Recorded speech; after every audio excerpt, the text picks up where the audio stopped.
All right, hello, everyone. Happy Monday. Wait, it's not Monday because someone decided to get sick. Well, I wasn't feeling very well. Here, let me finish it. Happy Tuesday, everybody, right? Happy Tuesday. Fuck you. See you next Tuesday. Hopefully You had to not. ruin my joke. I know. But welcome, everybody. Who invited this guy?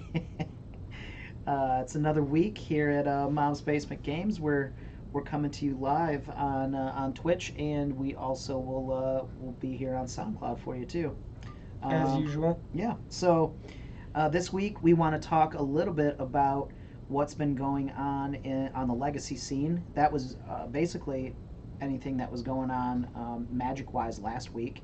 Yeah, we just had we had the GP this past weekend. The weekend before that, we had the SCG. So we finally had a couple, actual big paper tournaments to look at results and get an analysis from. Yeah, and something that we even went over some Legacy last week, but we're going to go a little more in depth this week. So if you're a big fan of the Legacy scene or you enjoy playing, hang out and listen to us blab about it. Yeah. So while Josh gets himself a drink, I'm going to go ahead and start our fun fact for the week, which our fun fact is probably about as old as Josh's drink. Our fun fact is about 5th edition, which is the fact that it is the largest set ever in Magic the Gathering at 449 cards, which includes 132 rares, 132 uncommons, 165 commons, and 20 lands. Nice. That is a monstrous set, man. Even when you just looking at the numbers, that's actually pretty crazy. Yeah. 132 rares. So back then, if you were if you were a pack cracker, even back then, You didn't want this set. no, you'd be beating your head against the wall trying to get. I mean, I don't even know what was rare in this set. Let's What's a really good rare in this set? Let's take a look. Was that a Necropotence? Oh. Whoops. We just exploded Exploded the the internet. Woo! We broke the internet. You did it, Richie. Well, that's what happens when you do stuff live. Things don't work. All right, so look, scroll down a little bit. There's a couple cards right there. We got Armageddon. We got Juxtapose, because that card is really sick. I don't know what that card does. I don't really care. We got Necropotence. Is that Pillage? No, that's not Pillage. Oh, no, that's Earthquake.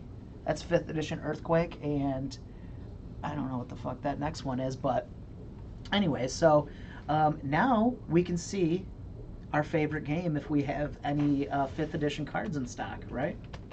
So let's check. Oh, you're just going to straight 5th edition. I don't think that's right. So type in Necropotence. Let's see. Hold on. 5th edition. It popped something up. Booster box, booster pack. Yeah, there's no way we Yeah, have there's no way. booster boxes in. I've never seen a booster box. I want to now, though. Yeah. All right. So, I bet you that we have check Necropotence. I am. Calm your titties. Necro Impotence. I'm willing to bet we don't have one of those in stock. But I bet you we have some turd rares like Earthquake.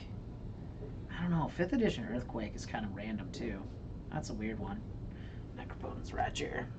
Bam. Nope. Nothing. Earthquake. Let's see it. What do you think, Richie? Oh, I put Earthquack. Earthquack. No wonder why we didn't get anything. We Earthquacking it? Yeah. Kai Buddha. All right, so we got 99. Revised, 4th. We do have 5th edition. Yes! We did it. We did it. Man, now I wish we could just We have one in stock. if I just click the aha. Oh, wow. And that shows you all of our 5th edition cards in stock? Yeah. That's so neat. We got Carplusion Forest, Holy- Hurkyl's Recall, Bad Moon, Shatterstorm, Library of Lang, Library Lang was in that? Goblin. All right, this is gonna take too long. Yeah. We got forests. We got number 420 of Forest. Smoke 'em if you Blaze got 'em. 'em. All right, cool. So yeah, hey guys, we do have stuff at Tog. so if you go to momsbasementgames.tcgplayerpro.com, you can find some of your 5th edition cards that you need. Like I think you Earthquake. mean momsbasementgames.tcgplayerpro.com. You had to say it. Yeah. Good. I like You can't that. steal my thunder, Josh. I'm sorry. I finally stole it this week. All right, so Richie, tell us what you did this past weekend, man. Played in an MCQ. Really? And then went to celebrate Gavin's mom's. I'm Aaron now. I see that. Gavin's mom graduating college. Very nice. So, MCQ was fun. Didn't do that well, but it was whatever. Our local Matt Stafford did though. Mm-hmm. He took the whole thing down. So congrats, Matt. Congratulations. Look forward to Matthew. seeing you at the last MC. Yep. So what did you play this weekend? I played Mono Red Prowess. Okay. I felt like I had one. I went down to 9/1 drop Prowess creatures recently, and I think that was probably a mistake. I think it definitely needs to be 10. Okay. So, trimmed a spell, put a 10th one back in. We'll see how the deck keeps feeling. Deck's a lot of fun though. Yeah, I don't know how. I mean, how do you think the deck feels now that you've lost looting? Does it feel? Well, I different? never actually played looting in the deck. You didn't play that version? Mm-mm. Okay. You just play the Manamorphose. What are your cantrips in that list? Morphos, Crash Through, Light Up the Stage. Okay. And then you have like Bedlam Reveler for your like gassing back. You have Seasoned Pyromancer. Okay. You get to play like more 1-drops and be a little more aggressive. Mm-hmm. You also get to play like Mutagenic Growth, which can get you a lot of outplay potential. Yeah, that card real good. Yeah. Good. So, did anybody else in the area top 8 that you felt like they should have top 8'd? I know Brian Carey top 8'd with Burn. He's been Okay. on that deck for about a month now, I think. Okay, cool. Then there was a couple other people. An Affinity player who beat me. His name escapes me. He's part of Team Swish. I know you've probably seen them around. They go to a lot of like the local tournaments. Okay. He top 8'd. He was a really good player. He's always on. Yeah, they're from the west side, I believe. Yeah. Yep. Yeah. Grand Rapids He always area. plays like either robots or teamer decks. Okay, cool. Robots. I love that you call it robots. I haven't heard that in a while. I don't even think you said that earlier. No, I don't think I did. And then there was a couple other people whose names are escaping me right now, but it was actually a pretty good representing for a top 8. Yeah, good. That's good. Yeah, so this weekend I kind of just, went to that wedding, tried to sneak in some dick pics on the signature board. Uh-huh. I slow danced with the wife, and then after the wedding, I took her to this little shithole bar that's in Canton, Michigan. It's called the Crow's Nest, and every single Saturday they have karaoke. So I took her there and slow danced a little bit more. And Did you sing your little heart out? I did. I sang all my favorites, and then we bounced out and went home and went to bed, and then I went downtown Detroit and did that river walk on Sunday. Yeah, the pictures looked good from that. Yeah, it was really cool. And we rented some scooters, and we got on those little Lime scooters, cruised down the river walk, and then we went and played some poker for a little while, and went and got some sushi. Nice. Yeah, and I think I got kind of sick from it. Ooh. Maybe. Is that why you were out yesterday, you think? I don't know. I think it was a combination of lack of sleep and bad food, something, I don't know. But Could be. yeah, so Now, you mentioned karaoke. What's your favorite song to karaoke to? my favorite song to karaoke to is House of the Rising Sun by the Animals. It's not bad. I like to scream, but in a good way. I don't I don't blow the eardrums out, when people get up there and they're like, yeah, they're screaming, and you're like, God damn it, I wish this guy would stop. No, that's not me. The panties get a little moist, and so, yeah. You mean yours, because you pee yourself. Mine, yes. I'm so nervous when I go up there, I pee a little. All right. So. But yeah, that was my weekend. But I am actually excited. There's some events coming up. I know you talked about indie. Yeah, I've been trying to talk Josh to get out of his retirement. Yeah, I know. We had this conversation at lunch today about me playing some more competitive Magic here and there, and I just got to find the excuse to get to places that are close enough. Driving 8 hours for me to play competitive Magic is just not a good use of my time anymore. I'd rather be, I think, doing old people shit on the weekends than driving 8 hours to play Magic to get beat up on. Sounds like you're scared. I'm a little scared, but I mean, I think if I could drive 4 hours and go to Indy in a couple weeks, and play in the modern event, I think I'll be happy with that. So, better see your name in that top 8 list. I mean, I don't know how well I'm gonna do, but I'm gonna try. I mean, look, if all these young guys can show up with Burn and top 8. Yeah, well, that's what I'm actually excited to talk about for Magic Fest Atlanta. So click on that bad boy, because the fourth place? Ad nauseum? Sure. But Burn took 4th, right? I know it was in the top 8. You passed it. It was number 4. Oop. Trust me, I remember this. When I see... And you're gonna play this exact list on stream, right? I wouldn't mind playing this list. I can't get on board with the Ley Line of the Voids in the sideboard. I just can't do it because I've played them. I played them for like, I don't know, 4 or 5, 6 months, something like that. I played them in the sideboard, and when I got them, I loved them. I'm like, fuck yeah, Ley Line, you're done. Game's over. Mm-hmm. But when I top decked them, when I'm like mull to 6, and back then it was scry. You scryed a card. Mm-hmm. And then you're like, okay, cool, don't need that one. You put it on the bottom, and then your first draw of the game is Ley Line of the Void. You're just like, this is no good, But at that point, when you do play Tormod's Crypt, it never feels bad to draw a Tormod's Crypt.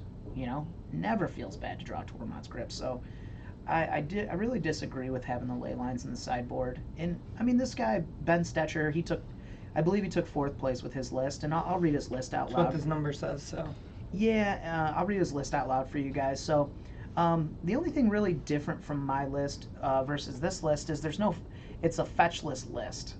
And it's got 20 mountains in it. Now I had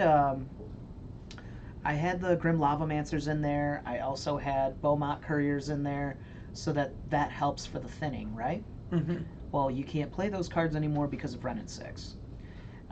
Because Wrenn and 6 is basically taken over. So before when Monastery Swiftspear had first come out, it was an auto include and burn back in during Khans of Tarkir. Mm-hmm. And then people started to find that, well, I don't know, Swiftspear's not that great. And she wasn't that great. Because most of the time you just want more spells. Mm-hmm. And so when you're top decking late in the game, a 1/2, you kind of want to be top decking a card that's going to say I do 3 damage to you. So like Delver of Secrets. Yeah, just like Delver of Secrets. But yeah, that was kind of the thought behind Swiftspear, and that's why the Swiftspears got cut. And a lot of people went to that card that does 4 damage. Flame Rift. And that card is real bad. But Patrick Sullivan, cover your ears. Yeah, don't listen at Basic Mountain. Don't you listen to that. But yeah, so I really like this guy's list, except for I would change a few things. It's pretty similar to the one I run. So it's 4 Eidolons, 4 Goblin Guide, 4 Swiftspear, 4 Chain Lightning, 4 Exquisite Firecraft, 4 Fire Blast, 4 Lava Spike, 4 Lightning Bolt, 4 Price of Progress, and 4 Rift Bolt, right? So those are your staples, and then you have the 20 mountains. Now, right now I'm running 2 Exquisite Firecrafts in the main and 2 in the sideboard. And that is something that I keep talking about every week that I just feel need to be a 4 of. I did see, and I talked about this previous, was I see lists online that have 5-0'd, which there's not a lot. But that... Wow, Burn doesn't post many results? Yep, here we go. Who'd have thought? Here we go. So I really like the 4 Exquisite Firecrafts in the main, but there's a lot of matchups where it's just awkward, right? So I don't know. I think I'm kind of like I'm 70-30 right now that it should be 4 of, but then again, that 30% lately has just been like I haven't had matchups where I'm just like, oh, I need me an exquisite firecraft to win here. It's been like, oh, Obviously, Ben Stetcher had. oh, absolutely, because he. That's the thing about going to a GP, right? If you can get out of the O2 bracket and you're not in the slide and you're not playing against these awkward, weird, not so great decks, like playing against the Pox players and playing against the mono black Pox players, or you're playing against the guys that show up in dinosaur suits, playing mono red prison. And then what are some of the other decks? What's the deck that has one land in it, one tag in it? Belcher. Yeah. When you're in the slide playing against all the Belcher guys, There's a Manaless Dredge deck that posted a result around here. Yeah, it was 9th place. Yeah. Yeah. They just missed on breaker, so very, very How cool hot stuff. do you think this guy had? Oh wait, no, this has lands in it. Oh, this is not the Manaless Dredge version? No, this is just Dredge. Okay. There's a Manaless Dredge, I swear. I'm sure there is. So keep talking. I'm gonna find it. Yeah. Well, I was gonna go over the sideboard in the burn deck, but all right. Well. So Do it off memory. yeah. But now, where was I? I lost my train of thought, Richard. Haha. I started talking about Manaless Dredge. But yeah, I know where I was at. The deck itself, kind of, if you don't get into those really bad matchups, the deck is very good right now in those defined play styles of Delver, Renin 6 piles, your slowish land decks, anything Teamer Delver, any type of Delver, any blue deck, your red-blue deck. The red-blue Delver is a little closer because they can just burn you out. Mm-hmm. But I do find that those matchups, your deck really shines.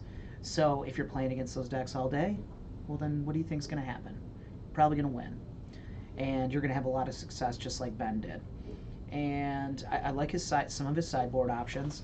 Alpine Moon was a 2 of, and a 1 of Dead Gone, and so you can deal with. You at least have a few outs to deal with the turbo depths, because the depths matchup, any depths matchup really, even the slowest one, which is just lands, which is not popular anymore, it's pretty bad matchup, right? Even if you have Price of Progress, they're going to probably kill you on 3. They're going to make a 20-20. Mm-hmm. They're just unimpeded, and there's nothing you can do about that. So I have the Ensnaring Bridges in the sideboard, but usually it's too slow. Yeah. So I like the fact that they're using Dead Gaunt, or they're using Alpine Moon as a 1. It's a 1 of. Well, Alpine Moon's it's a 1 2 drop. of. Yeah, it's a 2 of in the sideboard. It's a 1 drop, and it's just an enchantment that says put this into play. I call Thespian Stage. It's a red Pithing Needle, right? Mm-hmm. I mean, that's basically what it is. Basically. Now, I don't know if Pithing Needle's just better in this spot. Because maybe across the board, maybe that's something that he thought about later on to say, okay, well, with Pithing Needle, I can call, I don't know, maybe he can call Batterskull, or he can call Sword of Fire and Ice, or Stoneforge Mystic. Yeah, Stoneforge Mystic, or something like that. Mother of Runes. Yeah, Mother of Runes. So I'm not 100% sure that this is the right call. I think maybe just playing Pithing Needle in this spot is just better.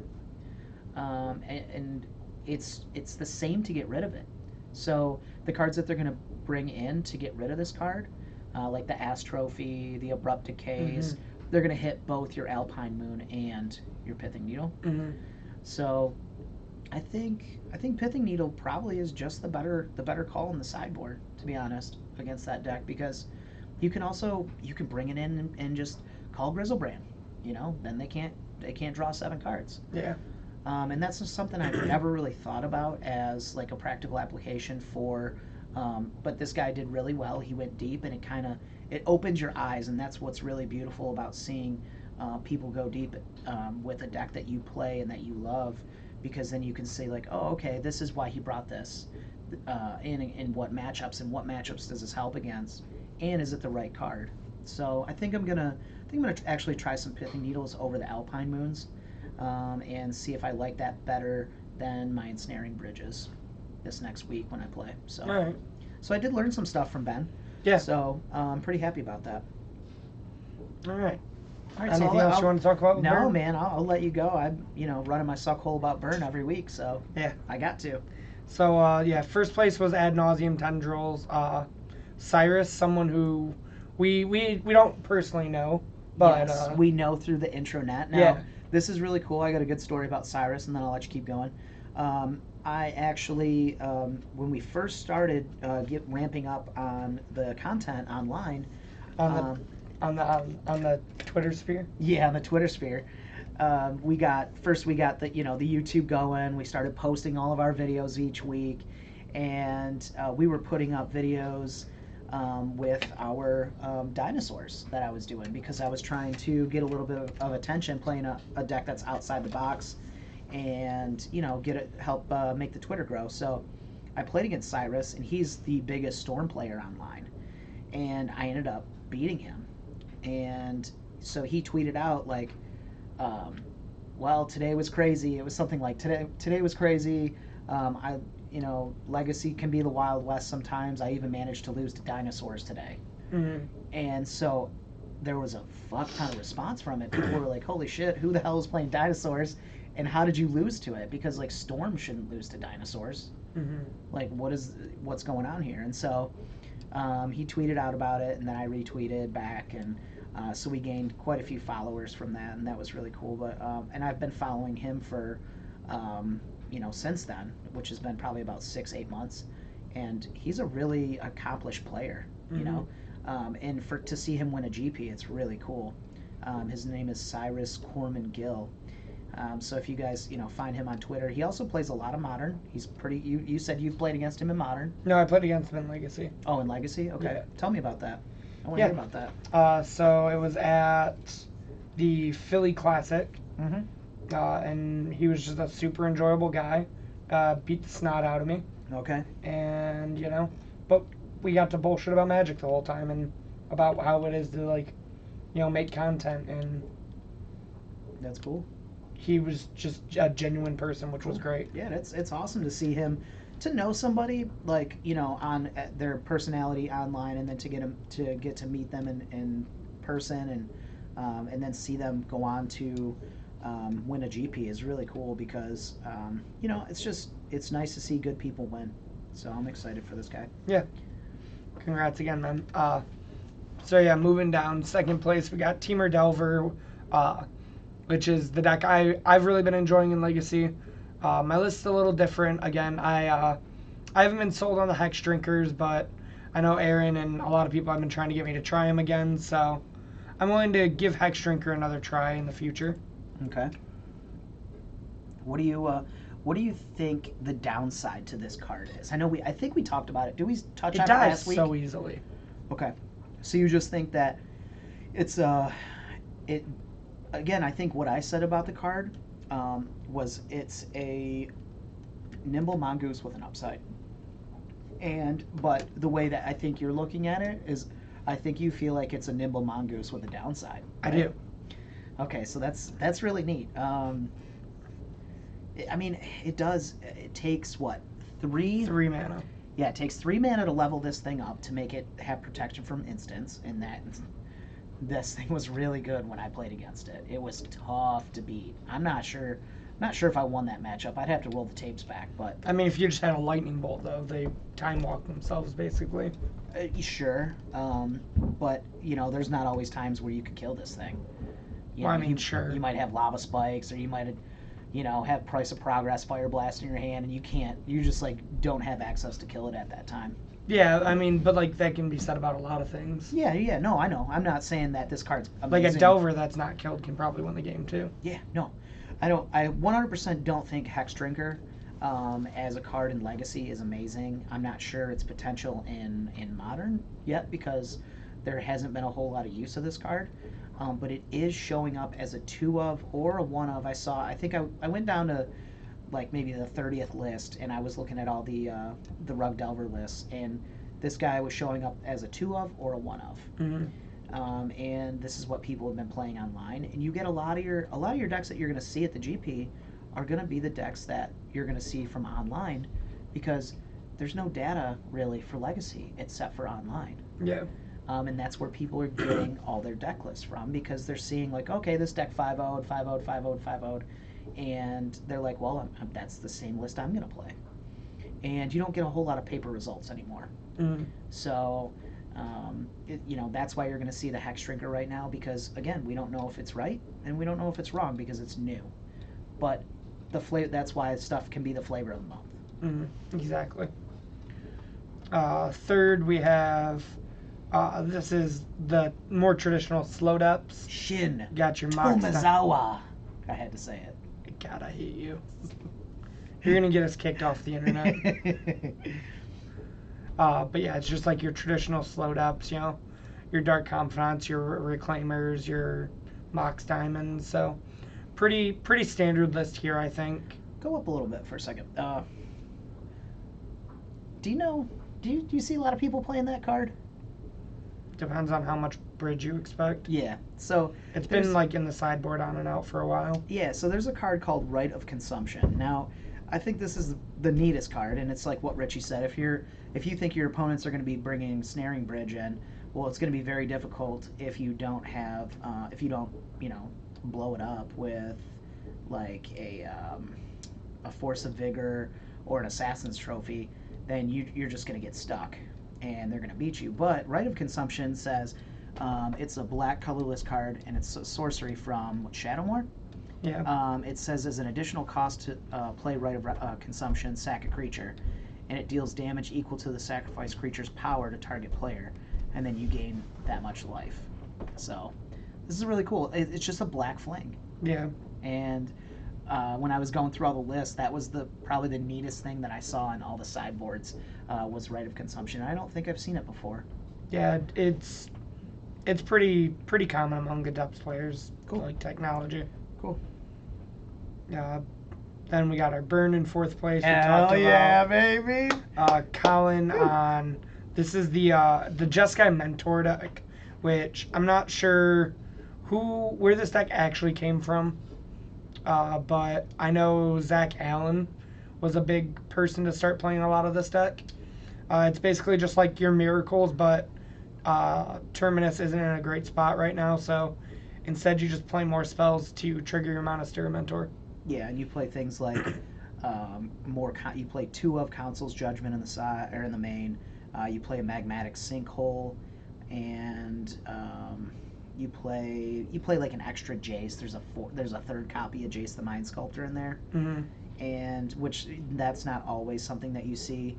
And then you've got the red. Really, the red splash is basically for the sideboard. Yeah, it's just for like Pyroblast and Red Elemental Blast. Yeah, you need Pyroblast or Red Elemental, and then you can also splash that Wear Tear, so you can get that extra in if you want to go ahead and fuse that card. So, but this list is it's not that it's so new. It's just I think it's an amalgamation, right, of 2 decks, which is the old American Delver list. Damn it, I said American. I was like trying not to say it. The old Jeskai Delver list and the Miracles list, and it's like it had a baby. That's kind of how I feel about this deck. Yeah, kind of. Because you still have Snapcaster Mage in there. Snapcaster didn't see a lot of play in the Jeskai Delver decks that I remember. No, I think it was a 2 of at the time. But you got your Spell Snares, you got your Spell Pierces in the main, so and then of course you get your 2 extra Force of Wills and Force of Negation now. Yeah. So yeah, the deck looks really good. Yeah, it's really sweet. 6th is Jarvis Yu, also on Teamer Delver. He has one of Arcanus in the deck, which is different than what the one that got 2nd place did, but otherwise the deck list is pretty similar for the most part. 7th place is what a lot of people have been referring to as medium depths. It's basically like a hybrid between the slow depths and the turbo depths, where you see he has Lotus Petal instead of the Mox Diamonds.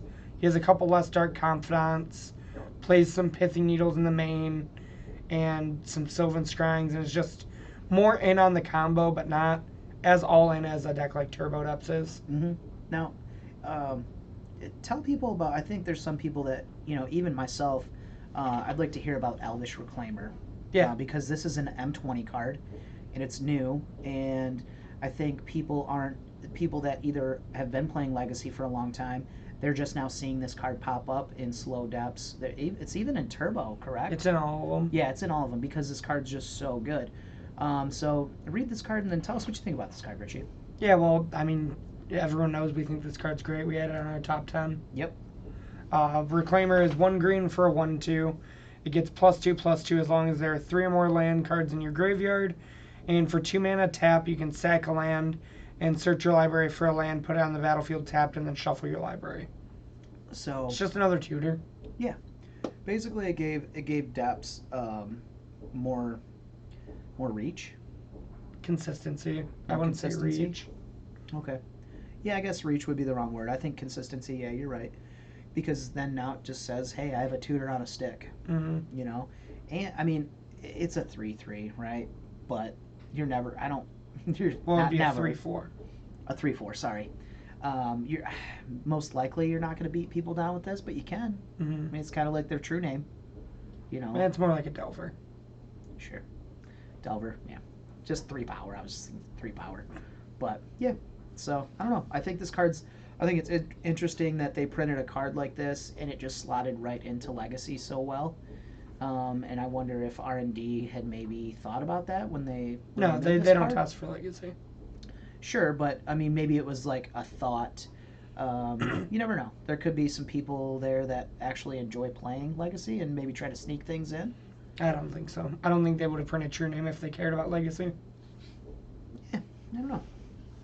Never know. And then 8th place is Tariq Partel, whose name sounds familiar if you listen to last week's podcast, as he top 8'd the Open with this same exact list, the Sultai Hogak list. So he's on fire. Yeah, he's a really good player. He's came up with a really unique deck that not many people, I don't know if they haven't caught on to yet, but it's also just really good. Yeah, I mean, it's your standard Hogak list. Again, Well, like we talked about The last standard week. list was the red-black before this. Yeah, but I mean, there's Hedron Crab in there. Yeah. Because I think the issue with playing Hedron Crab in Modern, I think it was just the mana base, right? Well, even at near the end of Hogak's life in Modern, people were playing Hedron Crab. Yeah. They just found out it was that good. Okay. Like it's just like it's a better Stitcher supplier because it is a Stitcher supplier that sticks around after a fetch land. Yeah. So it just nets you so many cards in the yard. Yeah, it just gives you that extra that you need to get Hogak going and get him out of the yard. Mm-hmm. Yeah, I really like the fact that you get to play Careful Study in this deck. I talked about that last week. You have access to Careful Study. I wish this was Faithless Looting, but I understand, like, the mana's already pretty tight. Yeah. I mean, if you're going to play the Hedron Crab, you might as well play the Careful Study because you're doing almost the same thing.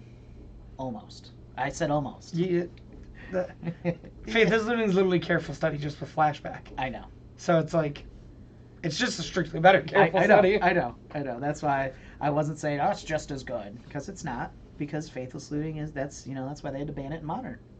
Card's just retarded. It's great. Mm-hmm. All right, so that's the top 8. And if you guys want to watch Tariq Patel's list get played by... Aaron's played it a couple weeks now, I think. Aaron has played it on our YouTube, so if you guys go to Mom's Basement Games YouTube, you guys can check that out. He also played it today, and he might even play it next week. The deck's really hot. There's a lot of talk about it, even on Twitter. There's a lot of talk about it. People are just excited to see Hogak go really deep in a Legacy GP because it was kind of like that thing where it was like, well, can it? Can it? And then it was like, yep, it sure can. And Tariq Patel's, like you said, he's a pretty good player. Yeah. I've actually never heard of him, but I believe you because you know a lot of these grinders, and whereas I don't. So that's why it's good to have your knowledge.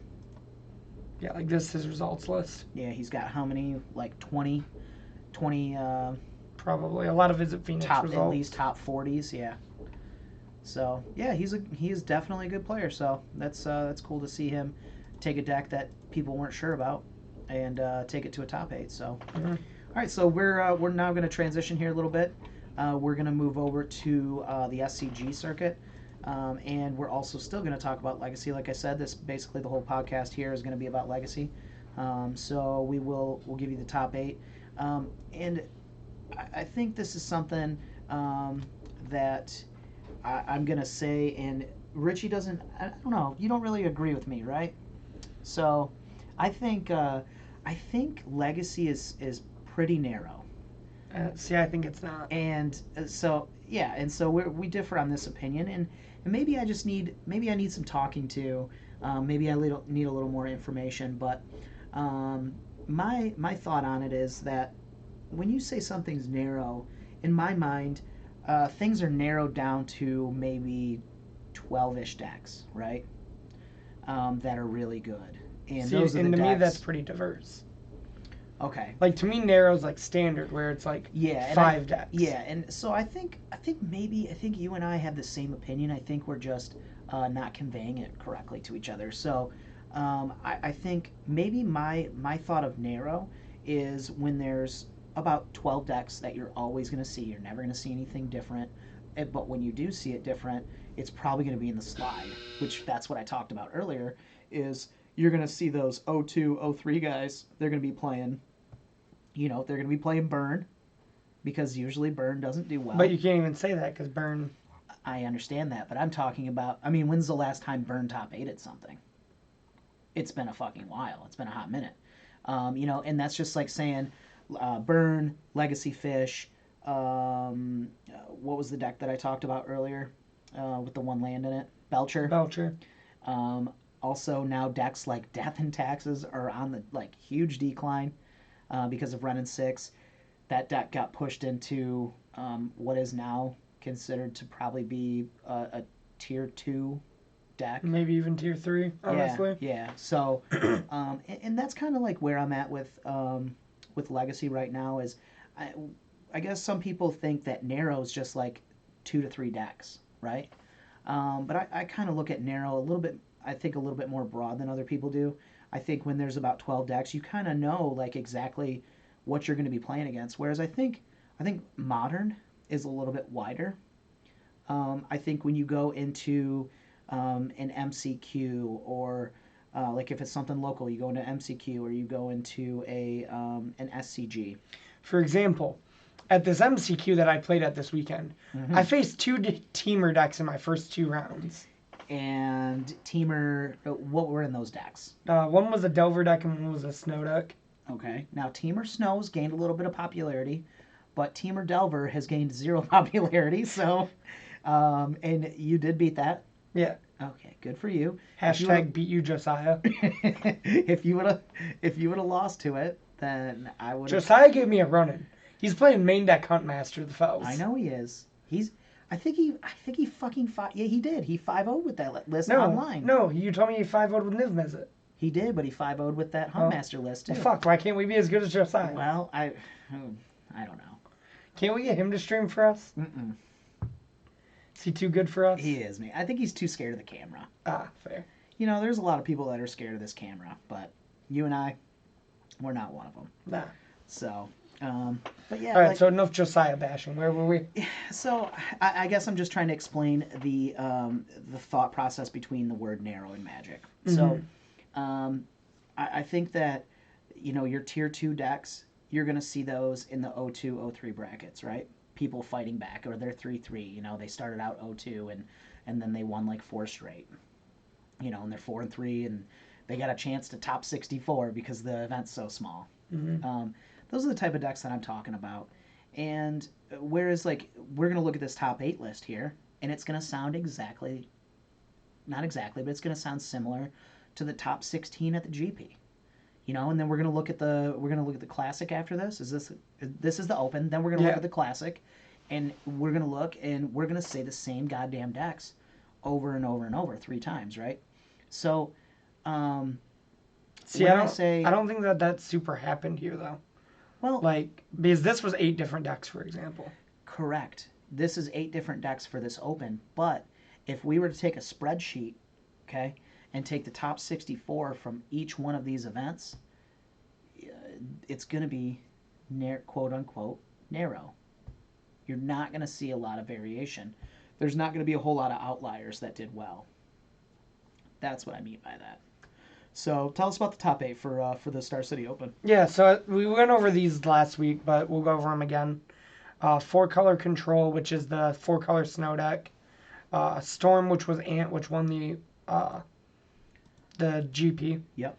4-color Loam, which is basically just like a controlling lands deck almost. Yeah, it's like a value lands deck, right? So it runs, which is really cool, 1 of Tarmogoyf, 1 of Scavenging Ooze, and then your Green Sun Zenith. No, this list actually doesn't have Green Sun's interesting. And it's like a punishing. It's got 3 punishing fires, and it's got 4 Dark Confidants, 4 Knight of the Reliquaries, 3 Lilies, 3 Ren and 6, and then you have the value package in there for you have a Caracas, you got the Tranquil Thicket, a Blast Zone. Yeah, a Blast Zone. And Baron Moor. So there's things that you can go ahead and, with your Life from the Loam, you can pick up and you can draw cards, right? Yeah. With your lands. And you can go and get that Blast Zone with your Knight of the Reliquary, or I was going to say, where the hell's the Bajuka Bog at? The Bajuka Bog's in the sideboard. Bajuka Bog. And then you got a Tireless Tracker in the sideboard, which probably could honestly be in the main board. This deck grinds enough. Yeah, if you wanted to, but... you got that Scavenging Ooze, and you got that Tarmogoyf in the main, the 1-ofs, which is the 1 of Tarmogoyf. Really? Yeah, I'm with you on that one. And that's what I'm saying. Like, I'd rather have that goddamn Tireless Tracker to net me value in the main board. It's just a baby Goyf. You got enough going on with the Knight, and so why not just draw cards? You got the Punishing Fires. I'd rather see some Gaddock Teagues in the main. Yeah. Okay, I'm fine with that too. I'm on board with that. Just something to help with your bad matchups, Yeah. But yeah, this I think this deck is actually closer to they probably just group them, but this is actually closer to deck that I've heard referred to as Sylvan Plug.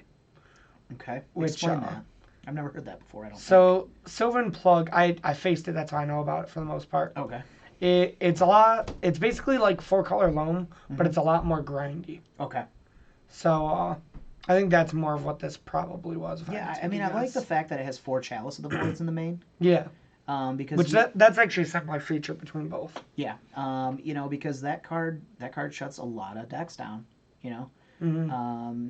And then of course you can just power that out with your Mox Diamond on turn 1. Yeah. You don't have to pitch a Spirit Guide like you do in Modern. So it's a pretty good. I really like this deck. I think that deck is good. I really liked that deck for a while. Mm-hmm.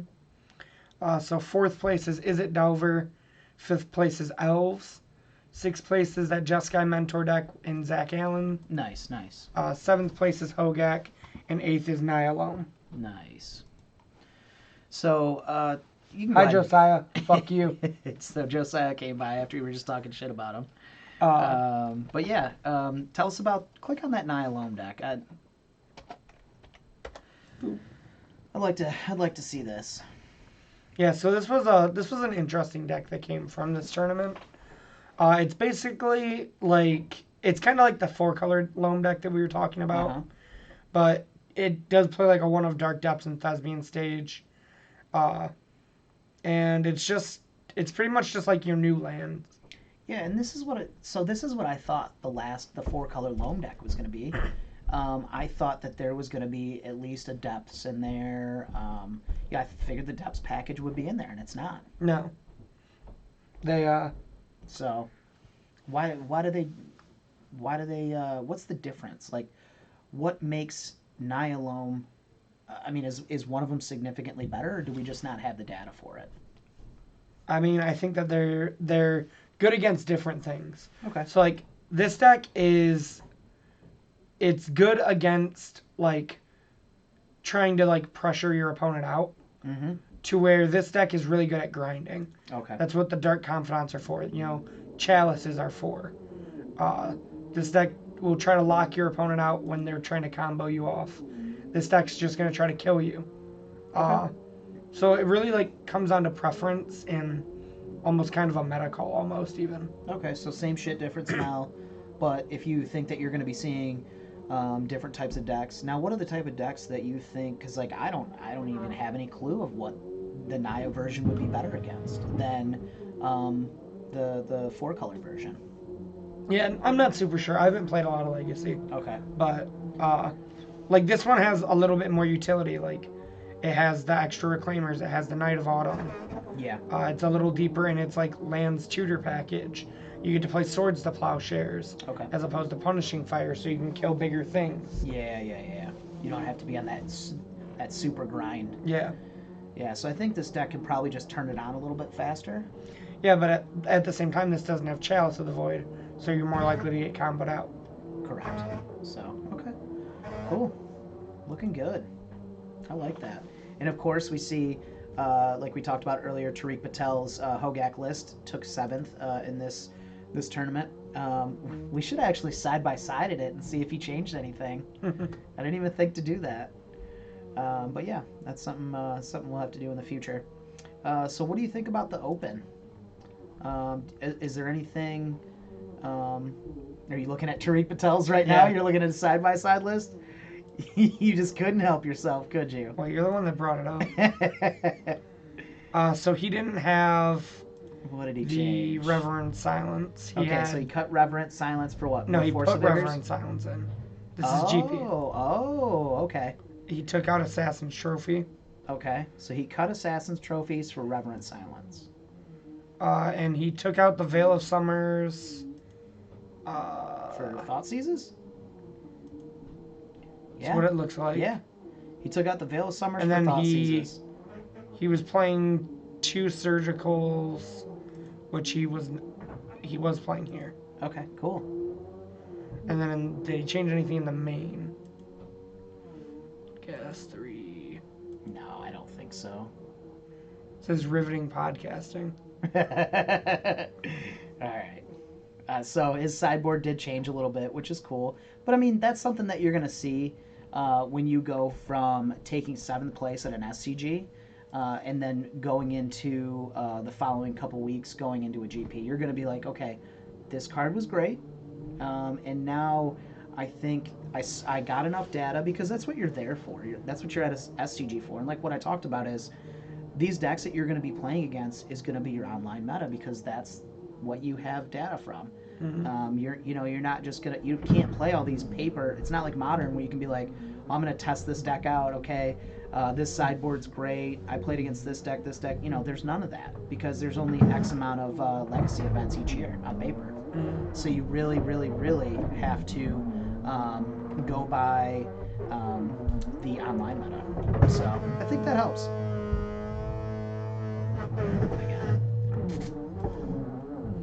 All right, so take us into the Classic. Yeah, so the Classic was the one exception where like you see a lot of Delver in the top 8. You see 4-color control, and then you see Omni Telazal. So with this one, I do think it was somewhat more narrow, but I also think that the Classic has to be taken with a grain of salt for the fact that, it is what didn't day 2 the Open. So with this, yes, you see a lot of Delver. But Delver also is going to be typically your more popular archetype. And I think the fact that we only see 1 Delver deck in the top 8 of this, and then we only see 2 Delver decks in the top 8 of the GP, really shows like, yes, Delver's good, but I think this is more a coincidence than it is how the format actually is. A lot of Delver decks. But you said not in this one, right? Well, I think this is like more a coincidence than it is like actual results. Okay. Because like we don't see any Delver. We only see 3 Delver decks in the GP top 8 in the Open combined compared to 6 in the Classic top 8. But the Classic's also what didn't day 2 the Open. Gotcha. All right. Cool. So You want to take a look at the online meta? it's pretty similar. I think this mirror. Yeah, this is exactly what I was about to say. They're calling it Miracles, even though this is the Mentor deck. So this isn't actually Miracles. It's kind of like how they group Yeah. 4-color and Team Redelver together. Yep. So Miracles list is the Jeskai version. It's just Jeskai Mentor. Yeah. Basically, like that's what they could call it, but they just group it in. Mm-hmm. And so I think this is where, like I said, most people are getting their results from. They're going to MTG Goldfish, and they're like, okay, what am I going to see? And then surprised to see Black Red Reanimators drop so much from what it was the last time we talked about. I have not seen. Did we see any in the results? I didn't see any Reanimator lists in any of the results. It is kind of one of those. You got to roll the dice decks. You got to get pretty lucky with. Yeah, it kind of feels. It feels almost. People have also been prepping for it a lot. Like you've seen the crop rotation sideboards in the Team Redelver decks. Yeah, with Pachuca Bog and whatnot. Yeah. Yeah. I mean, Black Red Reanimator, it's pretty solid, because Chancellor's in it, but maybe it's just not good enough right now. And like I said, it's a good deck. It's just one of those decks you got to get extremely lucky with. Yeah. It's like your prison decks. Yeah, prison decks or what was the deck that we talked about earlier in Modern? In Modern. Goblin Lore. Hollow One. Yeah, it's like Legacy's version of Hollow One, just a lot better than that because you don't have to roll the dice so much. But yeah, it's kind of weird to still see these decks in the top meta.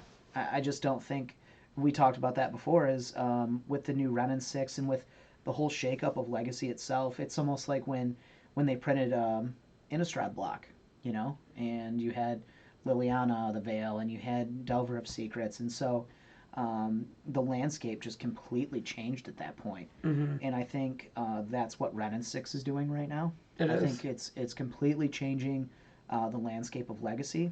And Renin 6 and also Plague Engineer. Yeah. Plague Engineer is another big one. Yeah, Plague Engineer is doing it too.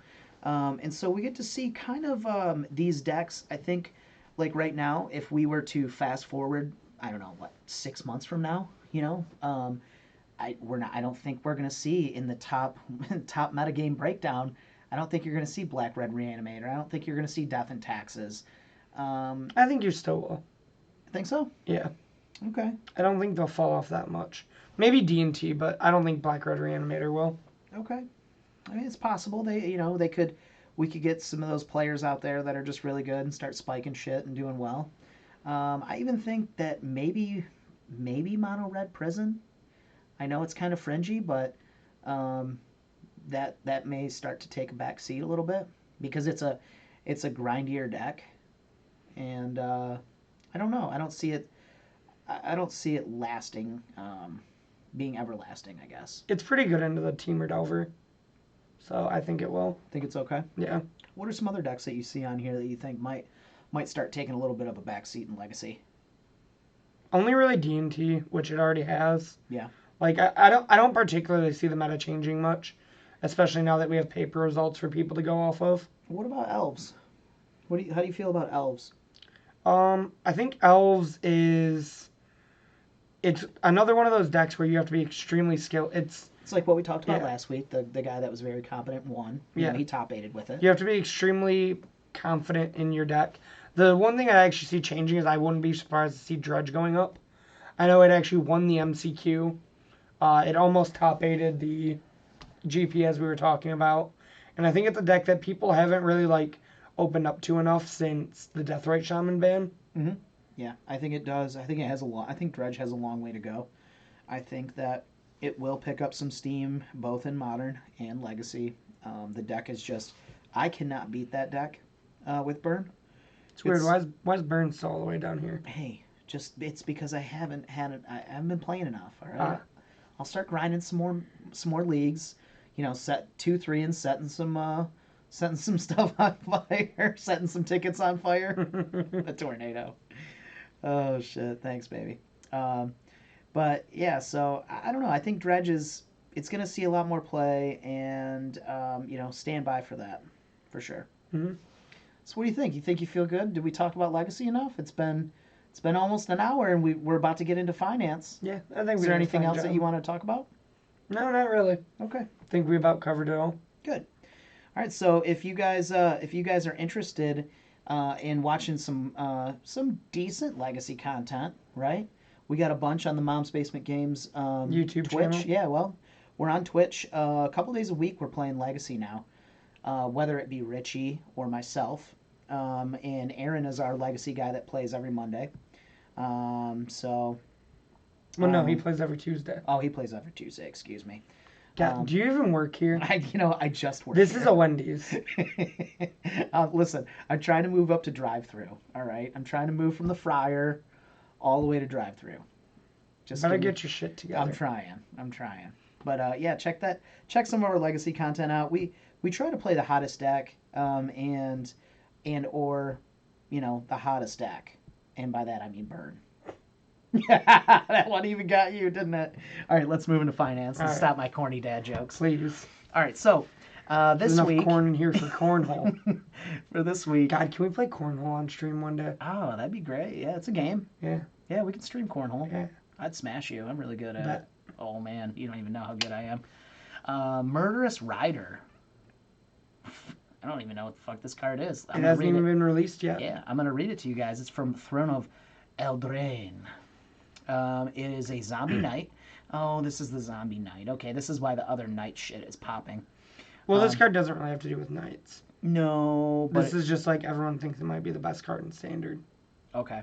This is gonna replace what was that 3-drop green? It was green colorless. Jadelight Ranger. No. This is gonna be like our new it's like our Hero's Downfall or Vraska's Contempt. Oh, okay, cool. All right, just your Planeswalker creature answer. All right, so it's a 3-drop zombie knight 2/3, and its instant adventure ability is destroy target creature or Planeswalker. You lose 2 life. Or lifelink, its creature portion is lifelink when Murderous Rider dies, put it on the battlefield. Put it on the the bottom battlefield. Put it on the bottom of its owner's library. So this card's $12. It's gone up 103% in about, let's see, since September 14th. So about 10 days. Yeah. So this one, I would have to say, pick it up. Like, pick it up right away, you think? Well, it hasn't. You can't even get it yet. I know, but... No, wait. This card will go down when packs get opened. Okay. This is... You never... Pre-release prices are always horrible. Yes, you never want to pre-order, but I'm just saying, like, is this one of those cards that could start out at $12, and then we're going to be talking about it 2 months from now, and it's $25? I'd be surprised. Okay. Because the $12 is before any copies are opened. Okay. That's all I'm asking, because you play Standard. Cards always go down initially. Yeah, they do. I mean, a lot of the Standard decks that I see now that are highly playable are between $200 and $500. You know, like maximum $500, right? Yeah. I mean, I know Shocklands. Yeah. But the Shocklands are really low right now. So the next card, go figure, it's a knight, and it says it's called Kinsbale Cavalier, and it's a Morningtide bulk rare. We got to get you to play some knights when the new set comes out. Yeah, I think I should. I think I should troll some knights up. Knight creatures have that you control have double strike. It's a 2/2 for 4, so it's a real piece of shit. And will that card make it in your deck in Modern? I mean, if I'm running Thoughtseize, like 4 of Thoughtseize or a 3/3 split between Thoughtseize and Inquisition, maybe I'll play 1 of. I just have a really hard time playing 4-drops. Yeah. It makes my soul hurt to have 4-drops in my deck unless it's like Jace the Mind Sculptor. You know, it's got to be, the power level on a 4-drop's got to just be massive. And this Double strike to your whole team isn't? My team gets double strike. I mean, it's pretty good. It's pretty good. So, but yeah, check this card out. It is at $5.39. It's up 62%. Don't buy this card. This card's gonna come back down. I don't know. You think it might stay up? Cards like this typically, because it's a pretty unique effect. You know, for all your Knight Commander decks, like. I mean, who's playing Knight Commander? Everyone when the new set comes out. Think there's a lot? Everyone who's gonna want to when the new set comes out. Okay. It's the new tribe that they pushed. Okay. Commander players love tribal decks. You know that. I know that. I don't know if this card can go up anymore. Is all I'm saying. Maybe it won't go down. I agree it won't go up, but I don't know that it'll go down. And Morningtide wasn't a hugely open set, right? So, I can't remember the last time I seen Morningtide bulk. Yeah, we don't get a whole lot of Morningtide bulk, you know. So another one that we talked about. How's the rate on this card? The rate? Yeah, 1 mana 12/12. How's the rate? It's pretty good. Yeah. So the other card, we talked about this last week, I believe, didn't we, or 2 weeks ago? Yeah, I know we think talked it was last week. Yeah, because when I was going over my legacy results, we talked about Phyrexian Dreadnought and we talked about Stifle Knot, and it's a deck that's been seeing a little bit of play online. It's doing okay online. It's not even posting results on any of the paper legacy lists. And so I'm not really 100% sure. Richie thinks it's just because it's seeing a lot of online play. So whoever's keeping an eye on the online play is maybe buying these. And so this card is at $59 right now. It spiked from $34. So this card is taking a pretty significant jump at 20.5%.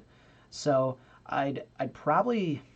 I mean, I would 100% recommend not picking this up right now during the spike, because I don't think that this can last.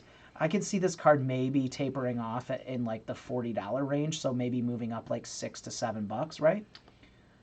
So the only thing that I think that you're wrong about with this card is the fact that it's reserve list.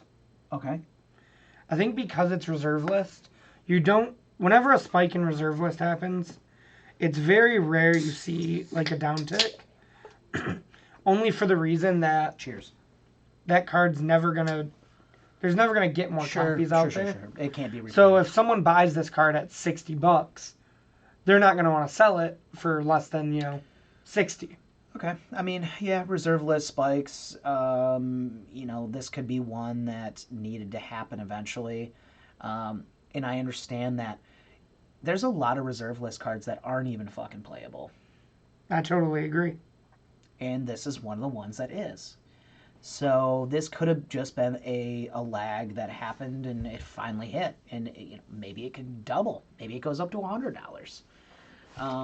I don't think it will, but I've been wrong before a few thousand times. So it's just buyouts with reserve list cards are really hard to get the price to go back down, in my opinion. Yeah, I understand that. So, if you're with Richie, if you think that this is a playable reserve list card that, then you want to pick it up now. But if you're on my side and you're thinking, I think this is kind of a little bit of movement. Maybe it goes up $10. Maybe it goes up $15. My recommendation is just play a better Delver deck. Yes. As opposed to buying your Dreadnoughts. Yeah, exactly. Take that $240 and put into a dual land. Yes, correct. Just play a better deck. Yeah, so this is... Because while this deck's fun, and don't be surprised if you see me play it on stream at some point. Yeah, no, you wanted to play it. Yeah. I don't think I would not take this deck to an open. Yeah, and we went over it last night, and last week, and we talked about how cool Vision Charm and Stifle is, and... Renegade Doppelganger. Yeah, Renegade Doppelganger. Like, the deck's cool as shit. But, is the deck great? No. No, it's like a tier 3 deck. So, that's why I'm very confused of why it happened, because it's not making sense to me. Buyouts, baby. Yeah, so there's another card that popped this week. It's called... Speaking of buyouts. Yes, it is called Drafna's Restoration. Now, I guess I should have read this card previous. It says it's a 1 blue, it's an Antiquities card, And it says take any number of artifacts of your choice from target player's graveyard and place them on top of that player's library in any order. Oh, so you get your Phyrexian Dreadnought back. Yeah. And it flips your Delver. It does flip your Delver because it's a sorcery. Yeah, this card's just, I mean, bye. Bye. Bye.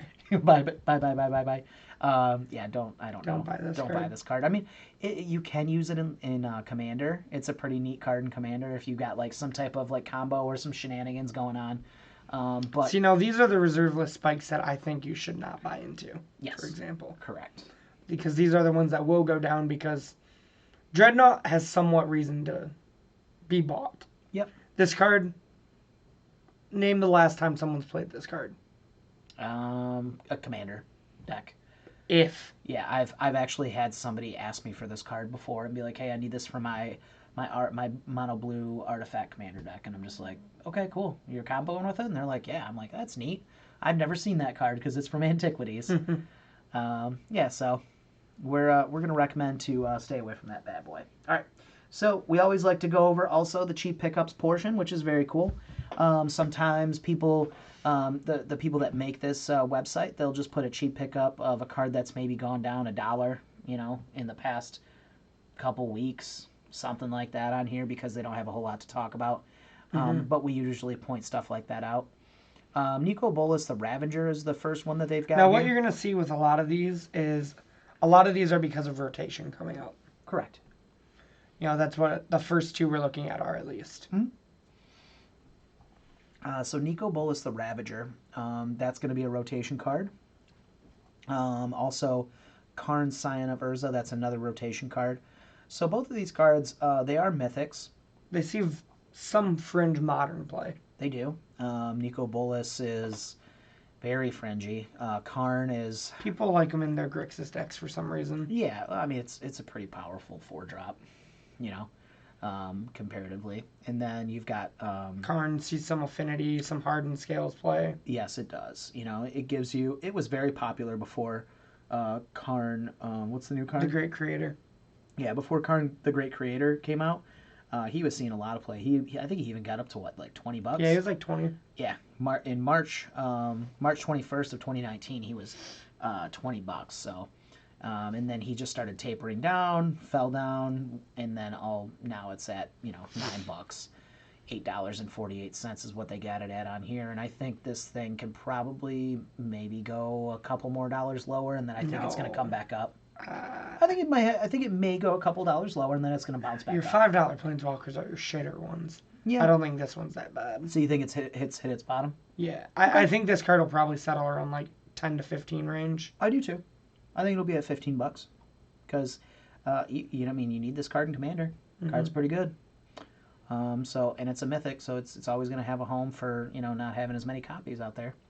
This one's super interesting to me, Flusterstorm. Yeah. Because it was a card that for the longest time in Legacy, everybody said like you have to run Flusterstorm in your sideboard. Yeah, and this is something that ties into what we talked about all day today. And lately, like 0 copies. Yeah, like nothing. 0 copies, and that is something I didn't even think about when we were talking today. And so the reasoning, I actually know the reasoning why on this because I am a blue player in Legacy, and that's why Cyrus is so happy. Well, I don't really think like this card's like okay against Storm, but a lot of the time you just use it on a cantrip anyways. So now you've just really been seeing Spell Pierce take its spot, and the biggest reason is because of when More of the Spark came out. We started seeing a lot more Planeswalkers in Legacy. Yes. Which Flusterstorm can't hit. Okay. So you think that because of the Ren, just again, more Ren domination of Legacy, you think that Flusterstorm has taken a backseat to Spell Pierce? Well, it even started before Ren and 6, honestly. Okay. It started with Teferi, Narset, Karn. Yeah. Ren and 6 obviously, helped that along, but that's why you haven't really seen this card being played. And it's the same reason why it was the box topper in Modern Horizons. Yeah. And you never see it in Modern because there's too many Planeswalkers. Yeah. And that's it's a card type that you really need to deal with because it's hard to deal with otherwise. Yeah. Yeah, and so I mean, to be honest, I think Flusterstorm it's at its record low. I remember when you had to pay $60 goddamn dollars for one of these. I think I paid 25s for mine. Yes, I remember. Having to pick a couple up for my brother at $60 years ago, Mm-hmm. and it was tough, and it stayed at $60 forever. Yeah, I mean, I think this peak only shows 30, but Yeah, but I mean like I said, it was right around. Yeah. I don't see this card going under $10 though. I don't know. I think if it continues to not see play, I think it's going to go a little bit lower. But maybe if it picks back up a little bit, I think you're right. I think it stays kind of at $10, or maybe it just stays. Maybe price memory just keeps it at $10. Yeah. Maybe it's just like people won't allow this card that was once $60 to be lower than $10. I think that's what it is. Yeah, it could be. So our next card here is Grove of the Burn Willows, and we've talked about this in the past. This card just continues to go down slowly and surely, like basically every week. It's going down. It's just trending. And this is a card that just doesn't see a ton of play. Just really, it's fallen out of favor in Modern. Mm-hmm. You don't have access to Punishing Fire in Modern. Once they do give us access to Punishing Fire, they'll never give us Punishing Fire. Maybe they won't. But if they ever do, if they ever broaden the scope maybe of Modern and the format changes a little bit, you could get Punishing Fire. I'm just saying. I'm just playing devil's advocate. I think Fire's too good. I know. I do too. But for devil's advocate's sake, I think this card goes down to the $6 to $10 range, right? I think it stays there forever because this card just continues to get reprinted. Well, it's only been printed once. They did it. It's been printed a couple times. They did the really bad foiling process one. Sure, but that never makes cards go down. Yeah, I know, but I'm just saying there's more copies of it. Is what I'm saying. So, and then they did it. Like this card was $30 until Iconic Masters. Yeah. So, I just don't think that this card will ever really go back up unless, again, like I said, the Punishing Fire. I don't even think Punishing Fire is the only thing. I think if the format ever gets like more, the thing is Modern isn't really creature heavy like it used to be. Mm-hmm. If we go back to that, Tron will go back to playing this, and we'll go back to playing Red Sweepers, Pyroclasm, and I think this card can go back up to like $20. Yeah, but right now, like, there's too many ways to destroy lands and make you search for basics, so you have to play only Forests and Tron. Yeah. And you definitely know something about that, Tron guy. I know a few things. All right, so Morofon, the boundless Mighty Morphin Power Ranger. The shitter. The shitter. But it's cool because it gives you a 5-color tribe for anything. This was my Twitter post today. I said, come get this. I got a foil, $30 shipped. And look at that. Now he's on the bottom list. So maybe I mentally knew, like, I need to get rid of this thing before it goes down. Maybe we shouldn't talk about it. Yeah, maybe not. So yeah, Morphon the Boundless is at an all-time low $6, and the foil is at 30. So this is a very cool commander card, and if you're gonna play commander, you're gonna play this in your commander deck, or maybe even as your commander itself. I'd say pick this up now because I don't really think it can go lower than $5. No. So. It's a mythic. Yeah, it's a playable mythic. And boy, does it show the range of mythics in Modern Horizons. Mm-hmm. You could pull your $150 Ren and 6. Or your $5 Morofon. Yeah, you could. So that's kind of a bummer. You could get the wrong mythic for sure.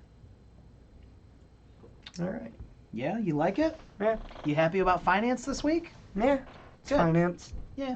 You know what I am happy about? What's that? Mom's Basement MTG on Twitter. Oh, man. Yeah, absolutely. So follow us, you guys. If you guys ever get a chance, please check out our Twitter. Maybe you don't have a Twitter, but maybe you should open one up.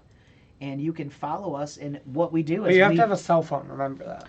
You have to have a phone number for Twitter. we do a little extra spamming on here, which I'm very proud of. I know Richie says that's not a great thing, but that's why I have more followers. That's not why he has more followers. He he did a good giveaway the last time, and let me do a giveaway on Twitter. I'll have like 600 followers. I'll double my followers. My dad's tougher than your dad. But yeah, each week what we do is we'll have all of our decks that we actually post on our YouTube. It will shoot out and say, hey, come check this deck out. We played Mono Red Prowess. We played Legacy Hogak. We played Modern Ban Eldrazi. And it just lets you know when we're streaming, what's going on, and it keeps you up with what we're doing. So we'd appreciate you guys coming to follow us there. Also, do yourself a favor and follow Richard at Richard T MTG.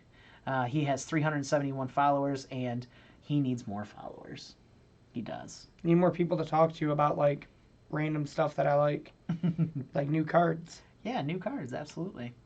And what's the best Team or Delver deck? True. All right, you guys. Well, that's it for this week, and we appreciate you guys listening to us on SoundCloud. If you're watching us on YouTube, please go to the description below. You guys can find all of our links there, and you guys can you can find out how to enter yourself into our monthly giveaways, which I'm going to have to do that in the next couple days. I'm just going to have to do a rando giveaway because I tell people I do one every month. I'm going to do one this month. Better. I told you to. I know. You were like, rabble. All right, you guys. We'll see you next week. Rabble.